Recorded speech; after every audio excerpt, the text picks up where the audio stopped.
Hello, welcome back in to this series that we are about to wrap up, all about underlying infections. This is the next to last episode. And if you haven't caught the other ones that we've done, there have been 3 so far.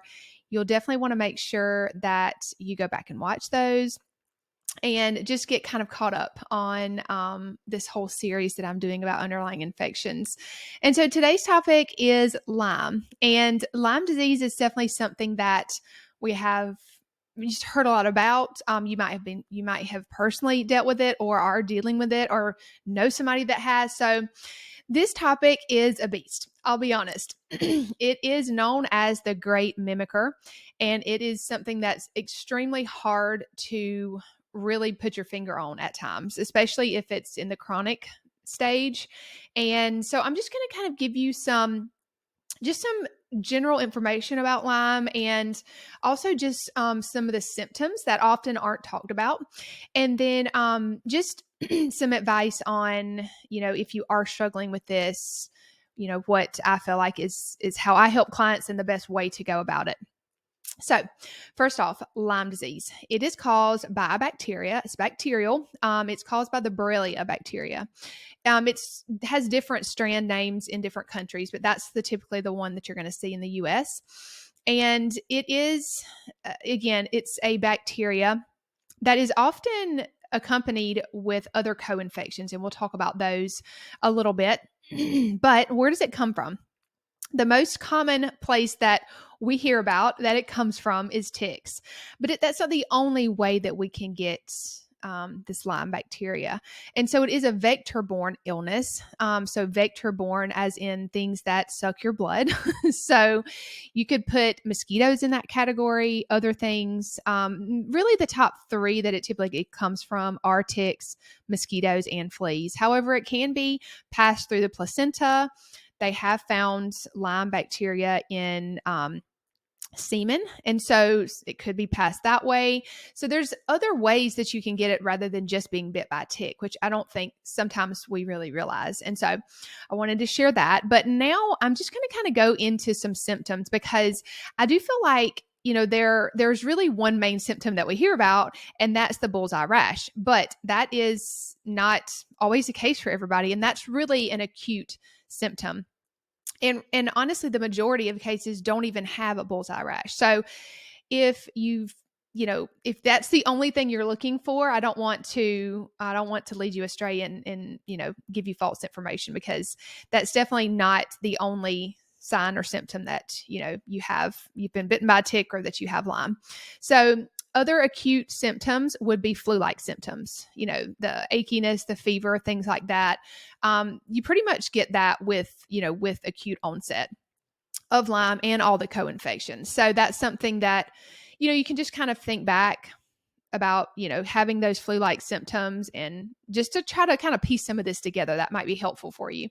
And a lot of people do give antibiotics in that acute stage. And I think that they definitely can be helpful in helping you feel better quicker, but that I would not necessarily stop there in thinking that if you did get the bullseye rash and you did get antibiotics, that is just taking care of it, that you don't have to deal with this anymore.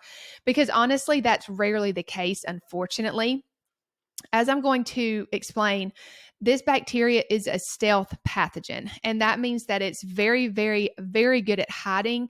It's very good at changing forms. It's just super good at being stealth in the body. And so that's why a lot of times it's just really hard to get rid of it, right? Do you have these symptoms that are oftentimes misdiagnosed, and, it's just hard to sometimes put it all together. And so if this information seems not super straightforward, it's because Lyme is not straightforward. And, that's why you have to work with somebody on this. I just really can't stress that enough. And you have to do things in a stepwise approach and really make sure your body is detoxing well. So we'll talk about all those things. But I wanted to mention some of the more chronic issues that pop up with Lyme, because again, That's great if you can really pinpoint that this is your issue in the acute phase. But a lot of times, if you don't have a bullseye rash and maybe you have these flu-like symptoms, you just think it's the flu or some other type of illness. And so really we start to see some of the more chronic issues, as the days, months, and years go on. So there's 4 kind of different types of symptoms that typically show up with chronic Lyme: neurological, cardiovascular, joint pain or joint issues, and then reproductive issues. So first, neurological, these are things like just cognitive dysfunction, brain fog could definitely be one of those, anxiety, depression. If you have like sudden aggression or a sudden onset of these things, that would be a really good just clue that you might need to look into this. Memory issues, even suicidal thoughts, especially if obviously there's, a lot more to some of these issues, some of these symptoms that I'm saying rather than just Lyme, but this could be a part of that, especially if some of these things came on all of a sudden. Brain fog, as I mentioned, mood swings, and neuropathy is a really, really big one with Lyme. Cardiovascular would be heart palpitations, chest tightness, jaw pain. Jaw is a big one, having, jaw issues because the Lyme likes to settle in those areas of our body. And then trouble breathing could also be lumped into that. Joint pain, as I mentioned, a lot of children that were diagnosed with arthritis, they actually found Lyme in. So arthritis is a big one that Lyme can be associated with, because it does get into your joints and tissues and kind of settles there. It likes to settle in pockets of your body. So I mentioned brain is one, joints and tissues in general, and then jaw. I would say those are some really, some spots that they really like to kind of settle in and get all nice and cozy.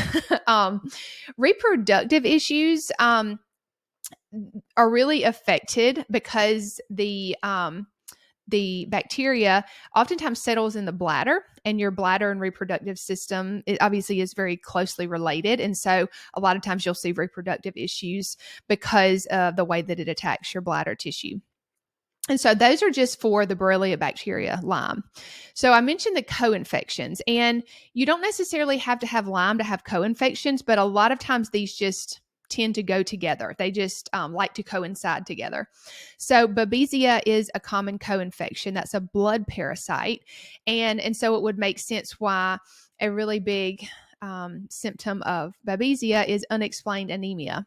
So if you have anemia and it's just kind of like, it just is ongoing and you don't really, there's no other reason why, you're maybe doing all the other things, that you can to help that. And it's just unexplained, that could link back to this.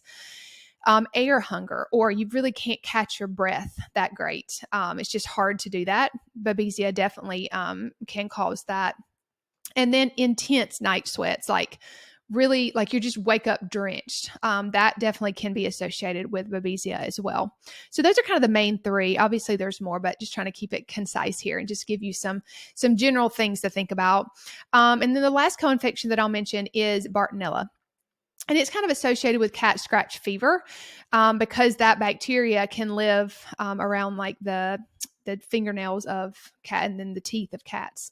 And so this one really affects your brain and your joints. So brain as in panic is a big one, like schizophrenia, sudden rage. Like, again, these things are like sudden. They just all of a sudden come on. And then joints. The Bartonella bacteria, which is the Lyme co-infection, of course, it loves your lower extremities. And so a lot of times your calves might be affected by this if they're just super duper sore. And then plantar fasciitis is a big one with the Bartonella bacteria because it just creates a lot of inflammation, and that can really affect the lower part, your lower extremities. So those are just some symptoms. Obviously, there could be a lot of other symptoms, but these are just some of the main ones that could be linked. So if you have a lot of the symptoms that I mentioned with, maybe it's just all over the Lyme and the co-infections, or maybe just Lyme, it just gives you something else to think about as a real root cause of these issues. So, as I mentioned, Lyme is really good at spreading throughout the body. It gets in your blood and it just goes to different parts of your body. It also is really great at getting behind biofilms to hide in the body. I mentioned biofilm in the first episode, and just basically that it's just this sac that can house different pathogens in your body. And Lyme is one of those. It's just one of the ways that it is really good at hiding. And so that's one thing that you just want to consider whenever you are busting some of these biofilms, like I mentioned in that episode. Lyme is one of the things that could get released. And so you want to make sure that you have a plan in place, that you're detoxing well. And I think a binder is really key with this as well, just to make sure you bind up what is being released and get it out of your body. So just consider that whenever you think about busting up biofilms. But one thing that the Lyme does is it really affects your ATP and your mitochondrial activity. I talked about this in a previous episode because a lot of these pathogens do that. They will attack the cell in its powerhouse so that your body can't heal as well and that it doesn't produce as much energy as we need. And so if you can't detox, then you can't get this out. So these things are just super duper smart.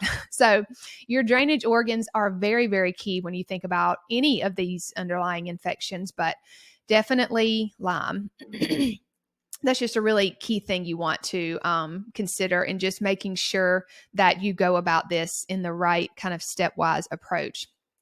And so I wanted just to kind of end with talking about making sure that you do go about this in the right way.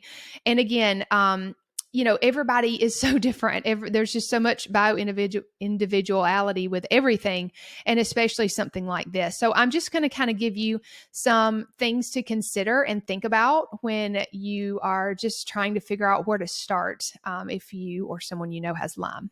So when you think about Lyme being a stealth pathogen, I think it's really important to not go after the Lyme itself right away, because it is very good at hiding and just morphing and all of those things. And so sometimes you just have to really make sure your body is equipped to handle that before you really go after the Lyme. And so opening up drainage pathways is going to be extremely, extremely key.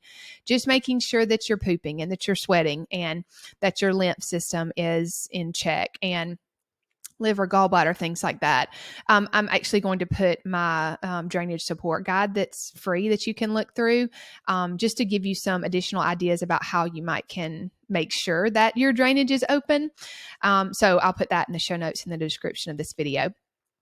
That's really key. Ensuring that your adrenals and your mineral balance is up to par, and because you think about having the energy that's needed to get rid of some of these things, that's going to be super key. And so the adrenals, and then making sure that you're really feeding those properly, that's going to be super key. But a lot of times, and what I usually do in my practice is I'm going to make sure the foundations are in place so that you're detoxing well, and then we're going to do some parasite/bug removal before we go after the actual Lyme. So the process I typically follow is the foundations, which would help the drainage pathways get going, and then I'm going to do a little bit of work on biofilm, and then parasites, and then mold, metals, if those are needed. And then we might go into Lyme and co-infections. And so you can't just go straight after the Lyme, because if you do, you could what's called herx.